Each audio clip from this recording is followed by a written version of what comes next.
Hi everyone. So I just finished this drawing today, and I purchased a book called Drawing the Head. No, it's called Drawing the Head and Hands by Andre Loomis. So this is the book that everybody's talking about on YouTube to do the portraits. So I've been doing my portraits like that since middle school. I was taught that in middle school, only the front view, but I don't know how to do angles, side views. I don't know that. So I bought this book. I think it's a good book. Y'all should get it. I don't say what it's called again. It's called Drawing the Head and Hands by Andrew Luminous. So I think this is a good book to start with, practicing doing portraits. And another book I bought that I saw people talking about on YouTube is How to Draw Portraits in Charcoal. So I think that's a good thing to do. Like I said before, I'm just gonna try to master just working on a lead pencil before I dive into charcoal, because charcoal is very different. Charcoal is very messy. I don't like messiness at all. I like clean look. Some people on YouTube, I realized just going through this that to get it like black, you have to use charcoal. If it's not black, it's not gonna, like with the lead pencils. They only go from shade to light gray to dark gray, but they don't go black. And you only could achieve that with the charcoal. Okay, so if you see these amazing pencil art on YouTube, they're probably using charcoal. If they got a tint of black in it, they're using charcoal. Okay, so I realized that's why their art looking so amazing. They're using charcoal. But I'm gonna try to, like I say, work with the lead.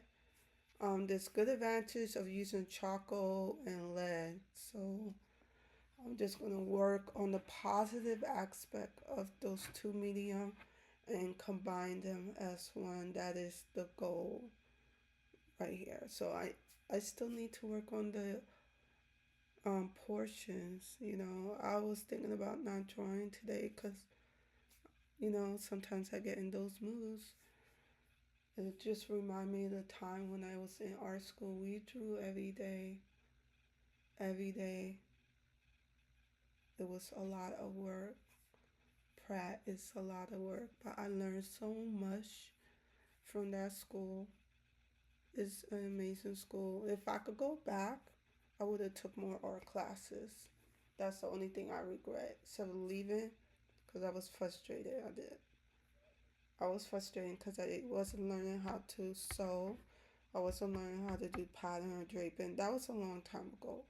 That was like 20 years ago. They changed the curriculum like a year or two later after I left. So like the newer class, if y'all pay attention to any of my video, they got to do more art classes. The new class, like if you go there the first year, you're gonna do art. I didn't do that when I started my first year. I go straight into fashion. So the new students, they get to do a year of art, and they go into the majors, all of them. So, but they have some amazing professors there. I learned a lot from drawing, from shading. I learned how to shade from my roommate.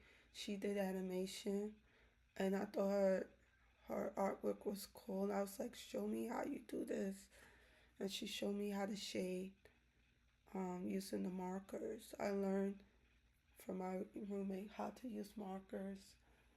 So yeah, I learned a little tips and tricks along the way of drawing, and there is a quicker way and a faster way to do it. There's a quicker way.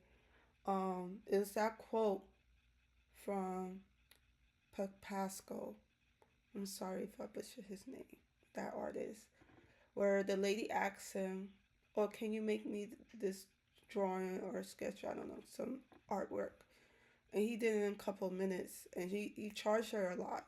She say, you charged me so much and you did that in a couple minutes. And his reply was, it took me a lifetime to learn how to do it in a couple minutes. So I thought that was pretty cool. So yeah, but I'm gonna share my knowledge with y'all. I'm gonna show y'all what tools. It's a lot of stuff on the market that's garbage, but I'm gonna show you the stuff that really works when I get the time. All right, thank you for watching. I'll talk to y'all later. Bye.